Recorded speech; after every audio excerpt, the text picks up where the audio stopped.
oba sede se oboa be ma awo awawiem nanso ene awaresem akoye se aware na akoye wa man project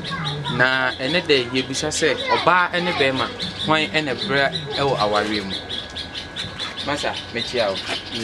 ajo ne fe say adam zibawi me ma wafa baba mo je biti bi na wasi me asoma ye di won komo ne se oba ne be ma hwan ne bra awo awawiem so wo hwe na wiase free besi na dia wo hwe ye mema ye bre papa because oba nsa be kona no be de gina wo be ma no so wo pie ne wanyi bia nto a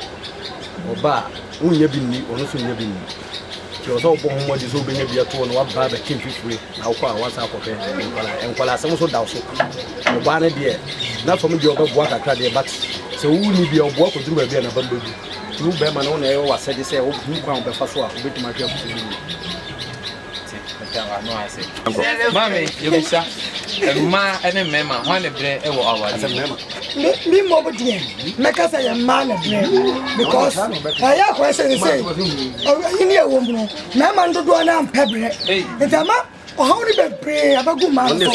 akura be didi akura ba nom akura be hye empo akura ba yale papa te wo so fe na on fiu say wo ma me wa nkwa ma uba onidi to me e kasa kura me jira say bikuta ankwala andan enso papa ti ase wo nwi enso ma nkwa ma akura nko school akura nidi akura yale ade so wu nti beka so ma bre say che mema because na mema na ba no omo mpebele ma da wa no ase na onyin ni se bia e wo nyina so bia e bia ema bibi esi oh ndi nyina so bia se be ma na ade so be hwe ne ba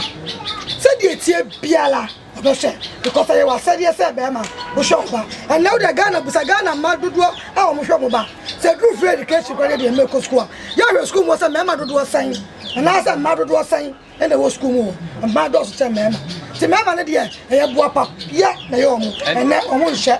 me ntwa no ba nde ya kase ase awofo ema na de etadi ko school ti ene de ye sa ye twa ko ye man mo ya le kasa awofo ne de ko school be kasa o discount na yire ena na yire de ko ye be se wo ko busa oba ma dodo na o jira school wona wo ba so oba na asoete e de hwa ne ba na me ka kire wo da wa no ase e wo wasema ene de body amai ya da ma se ene de munya ene de enkoma ye tiche eye ema ne emma ye omobre e wa wawe mu na ya da ma se moje mre etie moja bi tv ebi wo Kumasi a ye tafo ebi sa wo UK abrochimem ene German Frankfurt be da ma se e musonfu pa akosi makram